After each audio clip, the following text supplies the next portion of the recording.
Greetings, everyone. Welcome into another edition of our Monday podcast here on Monday, December 11th. Anthony Broom here with Clayton Safey here on the Wolverine YouTube channel, or if you're watching on the site, in your podcast feeds, we're everywhere. We are omnipresent wherever you get your audio and video content. A lot to get to today. Obviously, things have been quiet with football. They had last week off and get back into the swing of things this week, but we have some transfer portal things to discuss. Always something to discuss as it pertains to the matter of Michigan basketball. We'll get into the latest with all of that here shortly. But before we do, and also at the end, as we always do, we will take your questions. So again, another week where we're not going live like we have been at 6 p.m., but mostly covering our bases there. Regardless, taking advantage of the downtime a bit. But Clayton, welcome back. Good to be back. I missed the last show that we all did together, so good to be back in the saddle. And of course, our Chris Ballas, wishing him well as well. He's been dealing with an illness. He's finally on the up and up, but good to be back, man. Yep, good to be here. Weird not to have football over the weekend. First time in a while, so that was kind of interesting, but we're just a few weeks away from New Year's Day, which will be a huge one. So I'm excited. Team's back at practice, so should be good to kind of hear about how they're preparing as they go forward with these 3 weeks, and then before you know it, we'll be out in California. Yeah, flights are booked. The plans are in motion, so excited to get out there. Haven't been to LA before, so excited for all that. Of course, the sponsor of our Monday show is our pals over at Home Field Apparel. You guys have heard us talk about them for months at this point. They're a premium collegiate apparel brand based in Indianapolis, the heart of Big Ten country. Was there last weekend. We'll be back there next weekend for a family engagement. Home Field has a commitment to creating incredibly comfortable, officially licensed apparel with vintage college designs. They have a growing collection of over 150 plus colleges to choose from, including Michigan. I mean, their Michigan collection, it seems like every time I go on that site, there's some other design or a cluster of designs, and they're all absolutely terrific. So unique logos, mascots, iconic moments, they have it all covered. You know, it's authentic. It's, officially licensed. It hits on that nostalgia. We love to remember some of those moments from the past. So again, I have a drawer full of this stuff. I know that, our guys at the Wolverine have a ton of their products as well. So we love our pals over at Home Field Apparel. You can use the promo code Wolverine23 for 15% off any customer's first order at homefieldapparel.com. Head on over to the website. They have an app as well. There's some, discounts that they'll send over exclusive to people that use the app. It's just tremendous. And with Christmas shopping and holiday shopping and all of that sort of, it's a big time of the year for commerce. So we would love for you to consider giving your hard-earned dollar to our pals over at Home Field Apparel. Use promo code Wolverine23.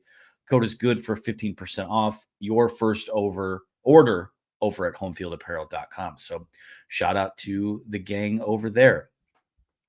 All right, Clayton. Well, we will talk the on-court product of Michigan basketball. Huge win on Sunday. One that really, quite frankly, they needed to have. It was a must-win. A lot of them are moving forward, but as has been the case at times throughout Juwan Howard's tenure, Michigan is in the headlines for something that did not happen in competition. And that is, there were rumors and reports on Sunday night of a confrontation between he and John Sanderson. Originally, it was thought to believe that have gotten physical.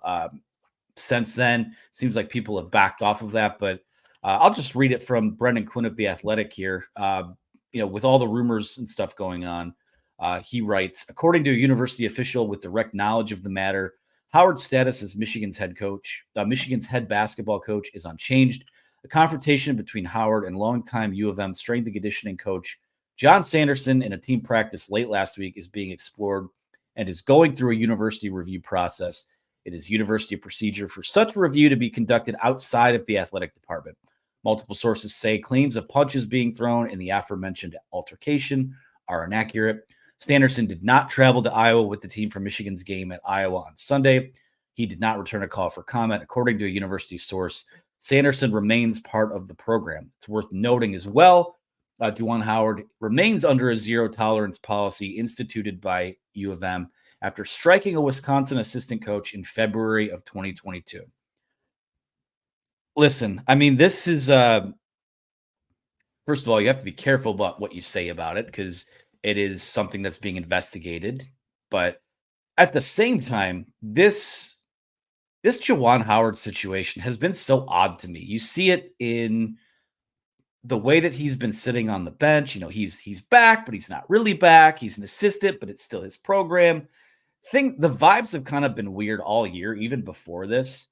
And the fact that now we are heading into, the team is 5-5. They haven't really played super consistent. I mean, they are what their record says they are, and they're already up against it in terms of NCAA tournament bubble. But this is just another chapter in the Juwan Howard saga that has been one of the weirdest that I can ever remember. Something within Michigan athletics. Yeah, I mean, I think it's separate from. I think it's kind of its own thing. I would label it as, and it's certainly not a great situation. I mean, to have any sort of altercation that has to go to a university review, or actually a third party to review it for the university, obviously is not ideal. And especially when it comes to your head coach and a beloved member of the staff, John Sanderson, who's been a key part of this thing since I think 2009 when he was hired here. And obviously those who follow the program, and really those outside of the program too, that follow college basketball, understand how big of a piece John Sanderson has been to all of this. So, I mean, the fact that there was an altercation is not good. And the fact that there's debate whether or not it got physical or not is even worse, obviously. And it sounds like it happened at practice too, in front of the players. I will say first and foremost, I mean, hats off to the players for what they did going in and blocking out the noise, as to use a term we've used a decent amount lately with things going on the football side, but to block out the noise and to just kind of focus on the task at hand and go get a double-digit road victory in the Big Ten. You have to congratulate them for that. But I did think it was odd. Like, I mean, obviously it's just a weird situation, unprecedented, that Juwan Howard's kind of, slowly coming back from the heart surgery. Obviously, it's just one of those things that's unfortunate in general, but very fortunate that they were able to catch it and that it seems like he'll be able to make a full recovery. But then you do watch the body language yesterday. I thought he was definitely a lot less involved. Now that could have had to do with a number of things, obviously. But I you see the Sadie Washington thing at the end of the game where he kind of rolled his eyes at Phil Martelli after suggesting that they get the starters back in. Could be unconnected, but also it just kind of feels like there is some tension there, and not necessarily even saying with Sadie Washington, but just there's like a little bit of disconnect at the very least. John Sanderson sounds like he voluntarily decided not to make the trip to Iowa. And I do wonder too if he makes every single trip, because I know he's in charge of some other sports too with strength and conditioning. But as of now, like, I'm not willing to judge or take one side or the other, or even know if there are sides. I mean, maybe things have been resolved to a certain extent. Don't know. So kind of want to see the facts play out before I make some sort of broad judgment. But really the overall judgment that I can make at this point, I'm sure you agree with AB, and I know we've talked about this, is that it's just not great to happen. Not great to have something like this happen, at any point during a season, but especially when they were going into a big game and all the focus should have been on the floor. Yeah, and it's kind of crazy that all of this sort of blew up and came to light after a win that was, I mean, we'll talk about here a little more in depth in a little bit, but it was impressive, and it was cool to see them respond that way, because again, that Indiana game was a game that they let slip away, and they kind of for most of the night kind of took it to Iowa. But the fact is that, again, absent of any more information that we currently have available, again, to me, it just points to, it's another feather in the cap of some sort of drama occurring within Michigan athletics. And again, I'm not going to use this as a platform to say, oh gosh, well, clearly there's a disconnect there. This is a Ward Manuel hire. You need to fire Ward Manuel and start, that's a conversation we can get to, another day, or if there's something that kind of comes out where he should even be involved in that conversation. But, absent of more information, it's tough to, it was kind of interesting to see so many people got on social media by Jom Rothstein saying that Juwan Howard was going to step down and just be an assistant for the rest of the year. I think that lent itself to a lot of confusion. Obviously, given Juwan's past, the fact that it was even suggested out there that, well, maybe they came to blows or there were punches thrown. Like, it's not like that was a huge jump to a conclusion, given that what we've seen in the past. So it's just kind of what has been a very weird vibe with the whole. And again, first and foremost, I mean, you just want, we continue to wish Juwan well in his recovery from heart surgery. And, that's scary. I mean, if he goes in a day or two later to the doctor, who knows what his future, as a human being, let alone a basketball coach, even looks like. But it's just been a weird vibe since he kind of came back to the bench. We'd heard that he was working his way back in. It seemed like there's been some discomfort there, and just putting the tea leaves together, tension sort of boiled over last week in practice. So we'll see what comes of that. I thought it was important to address. I mean, I don't think we can make any judgments or pass any or jump to conclusions about what the future might hold. Is Juwan Howard in trouble? Is John Sanderson maybe? Is that relationship frayed? There's a lot of layers to it, but at the end of the day, as long as it's being, I would just say this: if it did become physical, I have a hard time believing that we're here today with both of those guys still employed and given everything that we know. I mean, Juwan has the zero tolerance policy in his, I don't know if it's in his contract, but that's the understanding of it. So again, without more information, it's really tough to go on more than that. But again, it's just another exhausting, I'll hesitate to stop short of saying self-inflicted wound, but man, oh man, it's just another thing. And there have been a lot of things with Michigan basketball, and there have been a lot of things in the athletic department the last few years. And it's, Michigan's back in the news again for something that doesn't pertain to the field of competition. Yeah, I mean, Wisconsin incident was a couple of years ago. With the year before that, he got ejected from the Maryland game. I mean, really, it hasn't been, I think, I don't know. I just don't feel like things like this have really happened. I mean, something within your own program too, a conflict, I think is kind of at a different level, in my opinion, at least. Like, we can go back and talk about the Wisconsin thing, how, seemed like he was at least sticking up for, two players that were kind of hit by Joe Krabbenhoff, that sort of thing. This feels different to me at a different level, and we don't know all the details, obviously, as we said. I will say, I mean, they have almost a week off between yesterday's game and Saturday.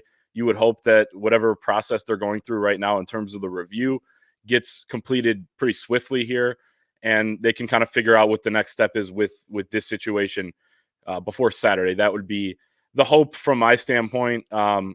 But, kids finishing up the semester, that sort of thing. And, you got Eastern Michigan on Saturday. I would assume by that game's tip-off, we at least learn what the story was here, because, I mean, really, it's an incident at practice. It probably lasted, 5 minutes at the very most. You got to be able to get to the bottom of that pretty quickly. And then you move on and you figure out what you have to do, whether that's some sort of disciplinary action for somebody or not. Then you got to move forward. And, clearly, I think this team, it's different when it maybe has longer ramifications. But, the fact that they were able to win under those circumstances Sunday, I thought was a positive when you look at it from the player standpoint. Well, let's talk about that win for a bit here. Again, lost in the shuffle is that was I won't say surprising. I think we've known that that's maybe been something that's in there for Michigan basketball. But sitting at 4-5 coming in that game, in a game where I'm not sure. I mean, you did the preview. I'm not sure what KenPom's preview was. I know Team Rankings had them at like 28% chance to win that game. That was a big one for them, and one they had to get. He had to find a way to split those first two Big Ten games, and the margin of error when it comes to their NCAA tournament. And again, it's December 11th, right? Like there's so much basketball still to play. There are games on the schedule. You're going to have this Florida game coming up. You're going to have all of these, almost every night out in the Big Ten is an opportunity to add to your resume. But, you're sitting at 5-5.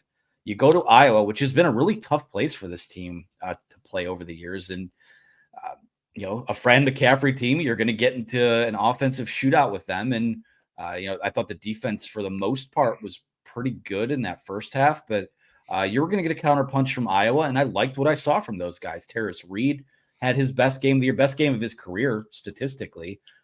It's not often you see all of your starters in double digits. Obviously, Will Cheddar at double digits as well. Just a really solid all-around win for them, for a team that needs to keep stacking as many of them as they can, because coming into yesterday's game, they had lost 5 of their last 6 games. So your thoughts on the win, Clayton? Yeah, and as Phil Martelli said afterwards, if Trey Jackson could have kept his mouth shut and not got teed up, they would have left him in, and he probably would have been the 7th guy in double figures. And really, let's start there. I mean, it was a 7-man rotation in this game, and the 2 guys coming off the bench are basically power forwards, Trey Jackson and Will Cheddar. Jalen Llewellyn not available. Michigan able to do that with 2 guards in an up and down type of game against a team that likes to run and score like Iowa was pretty impressive. Anthony, I watch these offensive possessions, and half the time I'm like, what in the world are they doing? But then you look and they scored 1.2 points per possession. They did that only 5 times last year. I think they're up to like 7 times this season. Don't have it pulled up on Ken Palm right now, but and I know Iowa doesn't play any defense, but the way this team is able to score, regardless of circumstance, it seems like obviously has been pretty impressive. I also will say, I mean, I don't think Iowa played very well. I don't think Iowa was very good, and I thought it felt like that building was as lifeless as I have heard it, just from watching on the television broadcast. So that was a good opportunity for Michigan to pick up a road win. The defense was better. They definitely got back in transition better than they have coming in. That was a huge focus. As Phil Martelli said, it was really the number one key to them winning. Iowa had, I think, 17 transition points. They averaged 23.7 per game, even coming out of this game. So well under their average there. And that was kind of the difference. I mean, Michigan was up more, and if they wouldn't have had the reserves in, but that was the difference between this one being kind of close, like some of the others, and it being pretty much a blowout, 20-point margin at a certain point. But I thought Michigan contested more shots. It's been another big focus of theirs.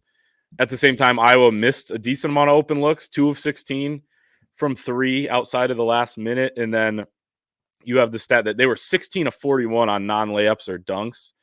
So, this was an Iowa team that has not shot it super well lately and continued that trend. I was a little worried from a Michigan standpoint coming off of, they get blown out by Purdue, then they got blown out Thursday night by Iowa State. And I was thinking, okay, this is the spot where Iowa comes back and scores 96 on a team with 11 made threes or something like that. And it didn't happen. So you got to credit Michigan for what it did defensively. And they got the contributions, as we talked about, with, from a bunch of different guys with a pretty balanced scoring attack. Yeah, I think the most important thing in general was just finding a way to get a win on the road. That was their second true road game of the year, or I guess technically third if you count St. John's, right? But it was important for this team after what we've seen the last couple of weeks to go out there and beat. I mean, I'll call them a quality opponent. We'll see what the rest of the season holds for them, but. You look at this stretch coming up for them. Eastern Michigan got to obviously grab that one at home. Would love to grab that jump man game in Charlotte against Florida. You got McNeese to close out non-conference play, and then you start out. The post New Year's Day slate of Big Ten games against Minnesota, against Penn State. Those are projected to be, I believe, the 2 worst teams in the Big Ten coming to this year. They're both at home.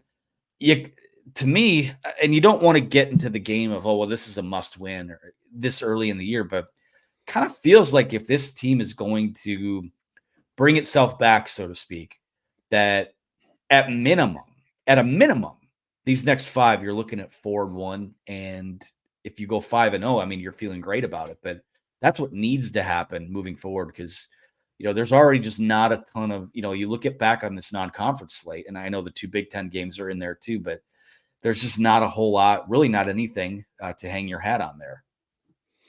Yeah, I mean, when you look at the fact that it's going to get a lot tougher starting in mid-January, then you have a really tough February to early March stretch. I mean, the way the schedule plays out to at least start the Big Ten schedule when it starts back up in January is pretty ideal, but you have to get those Minnesota, Penn State at the Palestra, and then Maryland's terrible too. You got to go there, but Maryland has been really, really bad under Kevin Willard this year. So I think that's an opportunity as well. And you're already 1-1. I mean, that's why the Iowa game was so big, because as Phil Martelli said, coming in, road games are so important in the Big Ten when you talk about competing for the league, but that's assuming you win the majority of your home games. And Michigan wasn't able to hold serve against Indiana. So that's what made this one so big. So now you have kind of a week off. You got to figure out whatever the hell's going on off the court, or whatever happened potentially on the court. But you know what I mean. And then that Florida game is going to be big, but Florida's been playing pretty good, it seems like. So I think that's going to be a challenge. But yeah, you need to start off. I think don't lose one of these clunkers like they do every time. It seems like Michigan's about to play a bowl game on the football side, and then CMU last year obviously being the the big one there, and then start off the new year with the strong start. But yeah, it's that was a huge win yesterday. Otherwise, you're 4-6, and things are looking even more bleak. But at some point, because you lost a couple games you shouldn't have, now you got to win a couple games you shouldn't, and that's not gonna be the case on Saturday against Eastern Michigan, but they got an opportunity to do that with some of the games coming up in the next several weeks. I forgot the Penn State game was at the Palestra. That's my bad. That's the biggest game of the year. That's the Phil Martelli homecoming game, right? We've been waiting for him to have a game there for a long time. So we'll see what happens. Obviously, a lot of work to do here still. Sunday was encouraging, and then it became weird later in the evening. So we'll see what happens of all of it. What comes of all of it, I should say. But any other thoughts on hoops as we move into the second half of our show here? We'll see.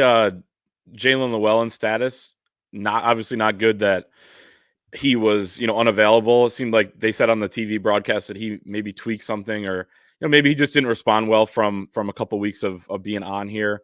So, you hope he can get back soon, because Martelli was saying the other day, like, they want to ramp up how many minutes he's playing. He was playing about, 7 or 8 in those first couple games back, but they need more guard depth. Obviously, you can't just play with Doug McDaniel, Namari Burnett, and like 5 power forwards / centers. There have been some lineups. We've all seen them. Doug McDaniel and 4 bigs. Namari Burnett yesterday for a stretch in 4 bigs, which is even tougher. But you got to be able to have some guys you can rely on to, dribble the basketball when you're trying to bring it up. I would press the hell out of Michigan if I was an opponent right now, because Doug's playing 36.3 minutes a game. Namari's playing a ton of minutes as well. Terrence Williams is playing the 2 at times. So they got to figure that out. I think they have the opportunity to do that over the next few weeks, get Jalen Llewellyn healthy, continue to develop George Washington III, and potentially Yusef Kayat as well. But that would be kind of my thought. If you look at the to-do list, if you're Michigan basketball from an on-court standpoint, you got to have some more ball handlers. We have seen those lineups. In fact, for me, it will be tough to unsee some of those lineups. And I think the key word there that you said too, Clayton, is development. I know that there's so much on the line this year in terms of what the future might hold. There's so much in terms of getting back to the NCAA tournament, but just develop. I want to see the nuts and bolts of a functioning basketball team that can play the way they did, play the way they have when they've won some games, consistently. I would love to see some consistency, but we'll see what happens. Yeah, I have nothing else to say on Michigan basketball. This might be the most we've talked about them combined since football season, since they started crossing over with football season. So that is your Michigan basketball update. As we move into the second half of our show here, I want to talk to you guys also about our pals over at Factor. This holiday season, you might be looking for nutritious, convenient meals to keep you energized on jam-packed days. We obviously have a lot of those as we're at the tail end of a magazine week here. Factor, America's #1 ready-to-eat meal delivery service, can help you fuel up fast for breakfast, lunch, and dinner with chef-prepared, dietitian-approved, ready-to-eat meals delivered straight to your door. You'll save time, eat well, and stay on track with your healthy lifestyle while tackling your holiday to-do list. So are you too busy with your holiday plans to cook but want to make sure you're eating well? With Factor, you're going to be able to skip that extra trip to the grocery store and the chopping, preparing, and cleaning up while still getting the flavor and nutritional quality you need. Factor's fresh, never frozen meals are ready in just 2 minutes. So all you have to do is heat and enjoy. So skip the stress of meal prepping over the holidays with Factor. You have over 35 plus weekly flavor-packed, fresh, never frozen meals that support a healthy lifestyle and meet your meal preferences, all delivered right to your door and ready to eat in 2 minutes. So when you're too busy, you've got a lot going on this time of year, If you're looking for a calorie-conscious option over the holidays that also tastes great, there's plenty of calorie-smart meals with around or less than 550 calories per serving. So head on over to factormeals.com/Wolverine50 and use that promo code Wolverine50 to get 50% off. That's Wolverine50 over at factormeals.com/Wolverine50 to get 50% off. I know, Clayton, both you and I had a meal kit sent to us a couple weeks ago. With several. I mean, everything I had from that, including, they threw some smoothies in there. Everything in there was tremendous. So, yeah, check out our friends at factormeals.com/Wolverine50 and use Wolverine50 to get 50% off your meals. It's so good. All right. It's so good. It was so good. 2 minutes. Yeah. 2 minutes. And we're always on the go. We need to, you gotta substitute that gas station burrito for something else every once in a while. So, anywho, Clayton, Michigan football back on the practice field this week. Last week was off. Guys getting a little bit healthy. You're coming off the Big Ten championship. I don't know. Maybe some guys went home. I think finals are coming up here. But this week it's back to business. But for the Michigan coaching staff, it has been a different kind of business they've been tending to while they prepare for Alabama. Michigan also active in the transfer portal. Did lose a guy on Monday, the first one, which is kind of surprising, in CJ Stokes, the sophomore running back. Kind of looks like it just kind of became a numbers game there. Maybe we just start with him first. Clayton, your thoughts on the CJ Stokes transfer? Given what we'd seen from him, I thought maybe he'd be a guy that could duke it out for running back 2, running back 3 next year, but clearly he's kind of coming into a loaded room. Yeah, and that's why I wasn't all that surprised, just because it felt like he got buried this year. Like I was reading the quote because I was looking at it right in the article, but Mike Hart, I think after week 1 was like, hey, we got a whole bunch of guys that could be our number 3 running back. But Kalel Mullings clearly earned that role, never gave it up as the year went on. And really they stayed healthy, which was a positive, and didn't have to use Kalel Mullings all that much. But you had Blake Corum, Donovan Edwards. Now you look at Mullings probably coming back for his 5th year. Benjamin Hall seemed like he might have been running 4th. Cole Cabana is a guy that has a lot of promise, highly touted kid that didn't get his opportunity this year, but should in the future. You bring in Jordan Marshall, Mr. Ohio, 4-star top 100 kid out of Cincinnati area. I mean, it just felt like you said, numbers game is a good way to put it. That I always say this, but there's some sort of number, whatever it is, given the situation, but there, a certain amount of attrition is healthy for a program. You need those spots to open up for some of the guys that we're going to talk about here in a second. And, it just felt like this was kind of that situation, but wish CJ Stokes the best. He had a classy exit with his social media posts. He put his highlights up on YouTube. So he's ready to roll. And I think someone's going to get a guy that could be a pretty good back down the road. He's a good player, but when you have this type of program, you're going to lose good players and you're going to bring in good players. Like it's just kind of how it goes. I assume with practice revving up this week, probably going to see some other guys. Again, we don't speculate on names. That's not fair to them.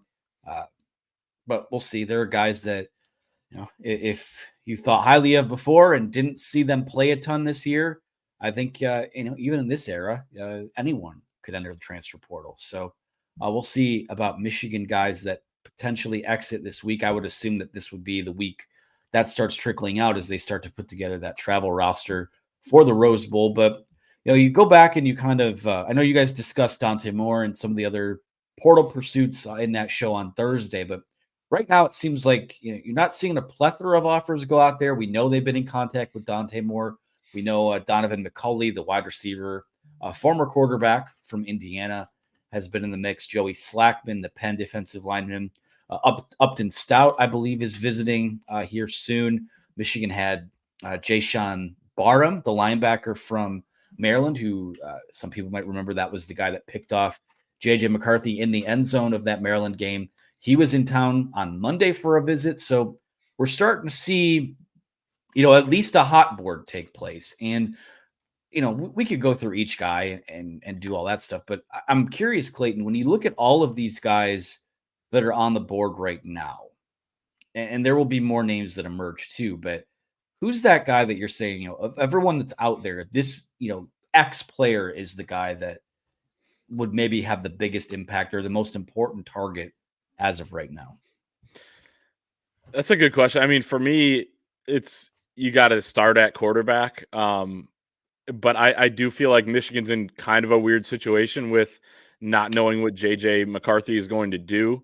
And I said this on Thursday, you would not trade that situation either. I mean, the fact that you have a chance to get him back and the fact that you're in the college football playoff, meaning your season is extended and, he's going to be playing potentially a week into January is an overwhelming positive. But Dante Moore, obviously a guy that stands out that I think you would love to land. Clearly, it seems like Oregon is still in the mix there, even though they landed Dylan Gabriel from Oklahoma, which was a big land for them. But what that tells me, the fact that Dante, and he's likely to visit, sounds like Oregon this coming weekend, according to Chad Simmons of On3.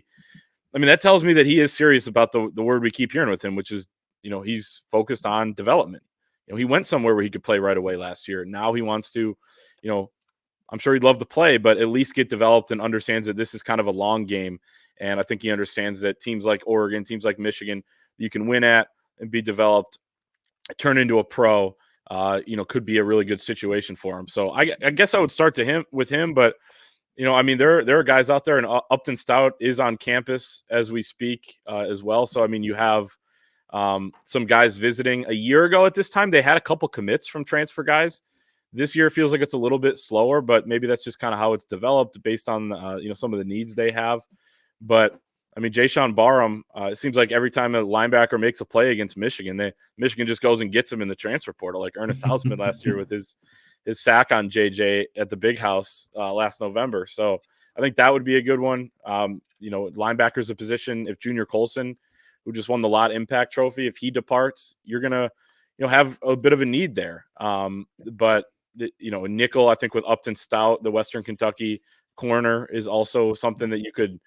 You definitely feel like you have a need there as well. They're already thin at corner, nickel as it is, so that would be a big land, and it sounds like there's quite a bit of buzz with that one too.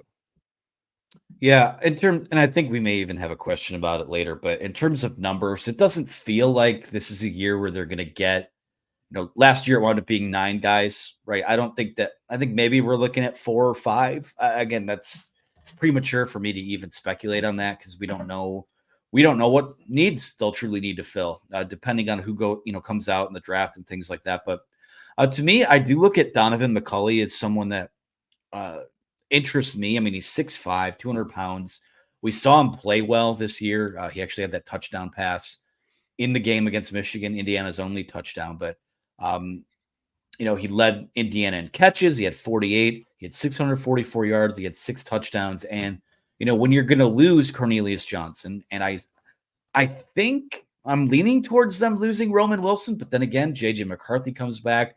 Maybe he's a 1 more year fund guy. But regardless, I think that what Michigan lacks heading into next season is a proven big-bodied receiver that you can kind of, throw the ball up to and have him go get it. And to a certain extent, Cornelius Johnson has been that, but I think that maybe McCulley, at Michigan might be even a little bit better at those contested catch situations, given his frame, given his production. So we'll see what happens there. Again, it's going to be anytime you have a shot to land a guy, even just the second time around, and Dante Moore, a 5-star guy that was from your backyard. You thought you had a good chance with him, but then obviously he winds up going out west and pursuing another opportunity. I'm still skeptical. I'm still skeptical that he'd be willing to go somewhere and sit for a year. But then again, Oregon's been in the mix. I think Michigan will stay in the mix. I know we've heard some buzz about Ohio State as well, but we'll see. I don't really. I'd like to see this board expand a little bit because I don't know that any of the guys currently on the board. I'll just put it this way: if I had to power rank them, I think McCulley would probably be at the top of my list in terms of what it means for 2024's impact. But we'll see what happens, man. I don't know. Any other thoughts on? I know I saw that Trevor Etienne was in the portal over the weekend. It seems like that quickly was trending towards elsewhere, but I know that's a guy that's been mentioned with Michigan as well. Any thoughts on any other guys that are out there?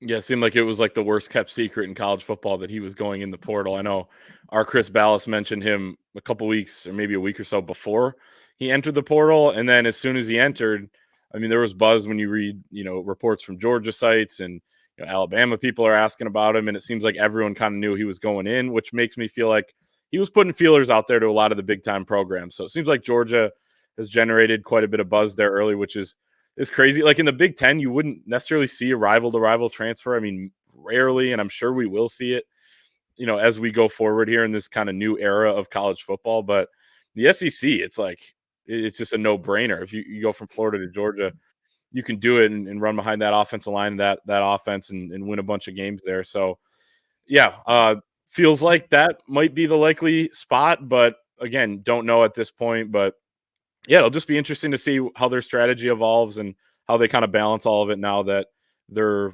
full steam ahead here as they prepare for the playoff. Yep, it is full speed ahead for Michigan in the transfer portal, and it's full speed ahead for us heading to the final segment of our show where we will take questions. Obviously, when we don't go live, we just go to the Wolverines message board, the Fort, and talk to our friends over there. So Clayton is going to pour open the bag of questions, and we will go from there. So what do you got, Clayton? We got one from C. Mitty, who says, which banged up players do you expect to benefit the most from the rest week? With that, are you comfortable sharing? Were there any players who were working through something that we as fans weren't even aware of? Probably almost every guy, when you play 13 games in a row, was dealing with something or didn't feel quite right. But, obviously big for Will Johnson. He'll be just fine. I think JJ McCarthy probably not as healthy even as people might have thought in that Iowa game as well. So I think the week off was probably pretty big for him. And then the offensive line being able to have, these, maybe not the rest week, but it's these next 3 weeks that might be the most important for them, because you got a whole new right side, essentially. Carson Barnhart's at a new position. Trente Jones is coming in, and now Drake Nugent's playing next to a guy in Carson Barnhart who he didn't play next to all year. He played next to Zach Zinter. So I think these next 3 weeks might be most important for the center and the two guys on the right side of the offensive line. But I think everyone, and Will Johnson maybe the most, and JJ will have benefited from that week off, to not only mentally but physically. Yeah, you hit all the names I would have picked. I'm trying to think if anyone else was banged up. I mean Drake Nugent. Yeah, no known injuries, but I would have to say that I think Blake Corum and Donovan Edwards probably would benefit from that, just given, especially Blake Corum, a guy who, again, some people would say that he didn't quite look his normal self this year, maybe lost a step. I didn't see that. I actually thought through the stretch run, we started to see him look more and more like his regular self, but just didn't have the volume of carries that he did. But anytime you can get those guys fresh and healthy, because I mean, regardless of what you feel of how either guy looked this year, having them both at optimum, again, an optimum is a relative term on December 11th when you've played a whole season and you've got a postseason coming up. But having those guys fresh, I think, is a big deal heading into this game against Alabama, where I think Michigan's going to have to be able to run the ball to win the game. So those would be my guys. I like it. Cincinnati Wolverine says, is Rick Minter on the sideline or in the press box during the games? How have the linebackers taken to him as a position coach? I think he's been on the field, but I'm not exactly sure. I know CP was on the field, I believe, right? Unless he was. Am I wrong about that? No, I think he was on the field. Trying to think. I saw, if you get up and go to get a drink or something in the press box at the right time just before halftime, you'll see all of those coaches sprint through the box and to get to the elevator. And I don't recall seeing Rick Minter in either of the last 3 games that he would have coached for. So I think he's on the field. So that's the long and short of that. Mm-hmm. So, and then, and it sounds like too, LaTroy Lewis, a graduate assistant who was already working with the linebackers, has taken on a bigger role as well. So a lot of guys have mentioned him. A lot of them have, Mike Barrett specifically mentioning Rick Minter, how he kind of just drops these nuggets of wisdom. So I think they've taken to him. I mean, he obviously has the chemistry with Jesse Minter, so you have the great relationship there. I think you bring in a guy with that much experience, all these guys are going to trust him. Doesn't mean CP wasn't a big loss, but feels like they've they've taken well to him and LaTroy Lewis, and those guys were involved behind the scenes too beforehand. So it's not like it was something completely new, throughout or at the end of the year here. Yeah, it's not a substitute teacher situation where like you're bringing in people that have never been with this position group before. I mean, they lost their most prominent voice, obviously, but Rick Minter, LaTroy Lewis, those guys have been around. So Pontificate says, who do you expect to hear about turning heads during CFP practices? It can't be anyone from the first string O or D. If you really want to make it tougher, you can't name anyone on the 2 deep. That is very challenging. I also do find it funny every year when it's like, oh, he's really turning heads or whatever, and he may play in the bowl game, and then you don't see him. It's been different the last few years just because, I mean, they're in the playoff. You're not going to just go with somebody new. Like someone was even asking, should they go with Giovanni El-Hadi and at left guard, maybe mix things up on the O-line? It's like, this is not the time for experimentation. You go with the guys you can trust, the guys who are proven, the guys that you tapped to step up when Zach Zinter went down on the offensive line, for example. You chose them for a reason. Like that's what the coaching staff's going to stick with more than likely.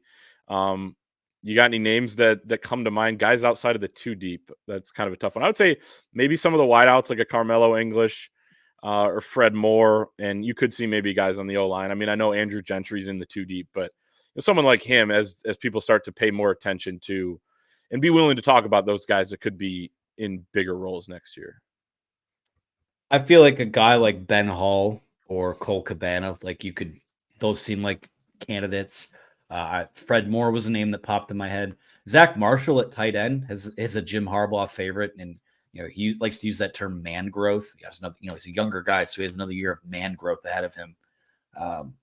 Maybe he's a guy, but to go back to your original point, about the offensive line, I don't see them shuffling it, but at the same time, I think they did what they had to do at the end of the season to just figure it out, get through it the best they could, and get through the regular season undefeated, get to the Big Ten championship game, and then get these few weeks to rest. Because when you have something as disruptive as a Zach Zinter injury, in a lot of ways, you kind of hit the reset button. So if they were to say going into bowl practices that, listen, everything is up for grabs, the same it was in fall camp, the same it was throughout the year, and kind of reopen some of those competitions. Like you're looking for your best 5 right now. And I think they thought they have it in the guys that we did see after the Zinter injury, start that Big Ten championship game. But, if it comes down to Giovanni El-Hadi looking better at guard than Carson Barnhart does, or so-and-so looking better at right tackle, like I still think they should be striving to find their best 5 going to this Alabama game, because that front, I think, is going to give them a lot of issues, especially at both tackle spots. Counterpoint to that, though, is you got to get these guys. It is a new group. Like you got to get them as many reps as possible, and reopening. I mean, Gio's always. No, I don't know if he's taken a snap on the right side in his entire career, too. Yeah, you've got to strike that balance between making it clear that competition is still open while saying, listen, like we don't have time to F around in terms of getting these guys reps and chemistry. So, but they have one of the best offensive line coaches in the country, and they have time, which I think is the biggest asset they have in their favor. Anti-Daily is wondering about the one more year fund. Who are we trying to bring back for another year with NIL money, if anyone? It's funny, there's still like a couple classes here that have the COVID year of eligibility. So like some guys like Roman Wilson could come back. Clearly you start there. Then you talk about some of the 5th years like a Trente Jones or a Carson Barnhart. Miles Hinton's a 4th-year guy you would look at, kind of like a Roman Wilson. And then you got the 3rd-year guys, Rod Moore, Junior Colson. I think, and there are others, obviously, Braden McGregor, Jalen Harrell. To me, though, like the money they're going to be making with that one more year fund isn't going to be life-changing, but it's more of a, hey, if you have a little bit of doubt here on what you want to do, the safe play might be to come back and you'll be taken care of, at least to an extent. And I think that was a nice cushion for those guys like Trevor Keegan and Zach Zinter and even Blake Corum, to have, knowing that they could come back and not have to sacrifice any money at all. Because before it's like, you either make $0 or you could make $1 million, and that's a pretty big difference. This closes that gap just a little bit. Yeah, I think the guys, obviously, like, regardless, I would have to think Michigan has, or I won't say Michigan, people on Michigan's behalf probably have the money earmarked for JJ McCarthy or insert starting quarterback here. I'd have to think that that's something that's, I mean, I think that's priority number one, and I think it has been already. This might be controversial. I don't know that you necessarily need to make that move at running back. I think you just kind of wait it out and see what happens. But Roman Wilson would be a huge one. I think someone at tackle, to have at least one of those tackles back heading to next year would be huge. Starting over from scratch would be, I won't say scary, but it would create some question marks. And then from there, I mean, Junior Colson, I think, is an obvious one, given that, they are looking at linebackers in the portal. All of a sudden, if he leaves and you have Mike Barrett gone, things get a little dicey there. So, yeah, it's they don't quite have the plethora of guys that they had last year that decided to run it back. I think that was kind of a special circumstance, but we'll see what happens. I do think some people have asked, well, Zach Sinter now, he's got a 5th year, right? Zach Sinter is going to get healthy and go to the NFL draft. I think he said that already. I thought I saw that somewhere that was something that Detroit News. Yep. Yeah. So again, the candidates aren't really as plentiful as they were last year, but the biggest one by far to me is JJ McCarthy. And if it's not JJ, then it's going to be someone that's either in the portal or hasn't entered the portal yet, because I do think that Michigan is prepared to take care of whoever their starting quarterback is next year. Right. Yeah, that was almost him and Donovan too. I didn't mention them because I just feel like those are going to be more about what the NFL says, in my opinion. And then if JJ's told, hey, you're not going to be first half of the first round, then I think he understands that he could come back. But do I think money is going to be the reason why? I think, again, it would just be a nice cushion knowing that would be there. Right. Donovan maybe a little bit more just because I don't know what his stock is right now. And that you could say, hey, I don't even know how much it would be, but a few $100,000 or something like that. It's still good money. And then B, potentially the featured back here. I don't think they'd make any promise, but I just think there's more there because he hasn't been a featured guy, and I'm not quite sure what his stock is yet. But yeah, it'll be interesting. But there are a lot of guys that could be on that. I mean, you're talking about with that COVID year with guys like McGregor, Harrell. I mean, those would be important, and the tackles would be important. And those are huge too. Yeah, I didn't even think about the edge guys. Yeah, and you still got some good ones waiting in the wings too, and the guys that are already contributing. But Wildy20 says, assuming Michigan beats Bama, who do you want to play out of UT and Washington? Which one is the tougher matchup? I would rather play Washington. I just think they're less of a complete team. When I watch Texas, it is okay. They're very good at the line of scrimmage, especially with that D line, and they've got some weapons on offense. Sanders at tight end, Xavier Worthy at wide receiver. Quinn Ewers is a very good quarterback. Like, to me, Texas feels like a complete enough team where they could win this thing if they get past, not ruling out a Washington national championship. But I just feel like Washington is a little bit less of a complete team than Texas. I would agree with that. And I'll take it a step further. And again, I haven't landed on a game prediction for the Rose Bowl yet. A lot of work to still do before that. But the gut feeling that I can't shake is that I do think the national champion is coming out of that football game. But it is Washington. The thing I'll say about Michael Penix is that as good as he is, and we had discussed this last weekend when we were watching the game, his throwing motion is so long. It's not as snappy as some of those other guys. And I just think if Michigan's, if you play Washington and your pass rush is able to get there, I don't know that guy can get the ball out quick enough. And he has some tremendous, obviously some tremendous weapons to get it to. But I just feel like Texas, a team that's transitioning into the SEC starting next year, I feel like they're the closest thing to looking like obviously an SEC team. They seem like they're ready for that transition, right? So to me, I do think the tougher of the two teams would be Texas. Counter argument to the Michael Penix thing. Kalen DeBoer. I think he's a great, great coach and great offensive mind. I think Yeah. he's going to be able to get them to move the football, even though they're at a disadvantage in the trenches, and they will be against Texas, they will be against Michigan or Alabama.